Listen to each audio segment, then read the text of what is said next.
ለለትና ከሐረም ወጥቶ የተደወለ ስልክ ነበር ሲያናገር አንድ የሳውዲ ዜግነት ያለው ከፍተኛ ባለስልጣን እዚህ ሀገር ቪዛ አግኝቼልሃለሁ አብሽር ከዚህ በኋላ ምንም ችግር የለብህም ብሎ የዛኑ እለት በስልክ ነገረው። አላህ ልቦችን እንዲህ ይጠግናል። ወደ አልጀባር ወደ ጠጋኙ ጌታ አላህ Subhanahu Wa Ta'ala ተጠግቶ ያልተጠገነ ባሪያ የለም። የምር እንኪሳር ይወለ አርዛቅ ሰጪ የሆነው ጌታ አላህ Azza wa Jal መርዙቅ ይፈልጋል የሚሰጠው ይፈልጋል።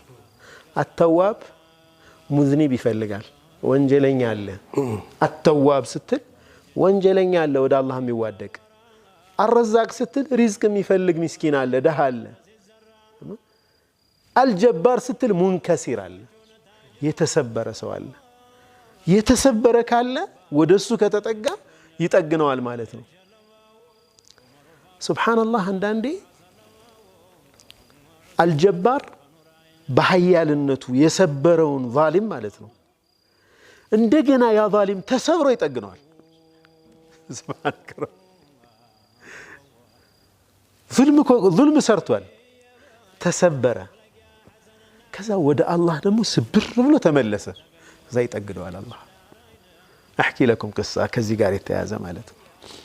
ሰው የሁለት ልጆች አሉት እና ሁሌ ግን በሰዎች ማሾፍ ልምዱ ነው ያላቅጣል በሰዎች ላይ። ሁለት ልጆች ግን አሉት። አንድ አይነ ዓማ በመንገድ ሲያልፍ ለከፈውና አይነ ስውር ማለት ነው። አይነ ስውር ተሰድቦ ለሰዎችን ለማሳቅ አላገጠበት።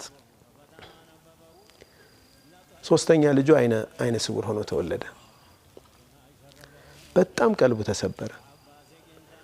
ልጁ ጋር እንኳን ረጅም ጊዜ ማሳለፍ አይችልም። በቃ ገብቶታል የት ላይ አላህ የፈተነው እንደሆነ ማለት ነው። በጣም ቀልቡ ተሰበረ።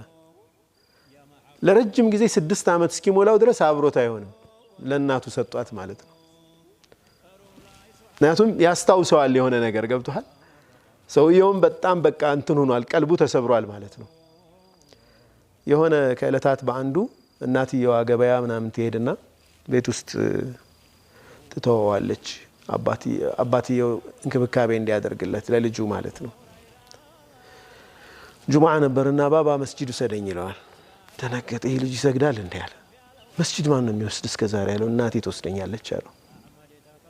መስጂድ ሲሄዱ ሱረቱል ካህፍ በሂፍዝ ይቀራለት ነበር። ሐፍዛል ልጅ ቁርአን። ልቡ ተጠገና አልተጠገና። ከዛ በኋላ ተውባ አደረገ ይህ ሰውዬ። ከዚህ ልጅም ጋር ያለው ግንኙነት በጣም ጥብቅ መሆን ጀመረ። በቃ አላህ ካሰው ዘለም አይደለም ተሰበረ። ከዛ ደግሞ አላህ ጠገነው። አላህ ረሂም የሆነ ጌታ ነው። ሐታ ጀባቢራዎችን ዛሊሞችን ሲቀጣቸው እንኳን እንዲመለሱ ነው።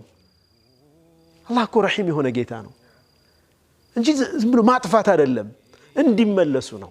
ሪሳላ እኮ ነው መልእክት ነው። ተመለሱ መንገዳችሁ ስተት ነው አትበድሉ ሰዎችን መጥሪያ ነው ማስታወሻ ነው። ያቺ ቁንጠጣ አንቅታው የሚመለሳል ከዙልሙ የሚወጣ ተውባ አድርጎ ወደ አላህ። ከዛ ደግሞ ያቺን የተሰበረ ልቡን መጀመሪያ እኮ የሰው ቀልብ ሰብሮ ነው የተሰበረው። ከዛ እሱ ሲሰበር ደግሞ አላህ ይጠግደዋል።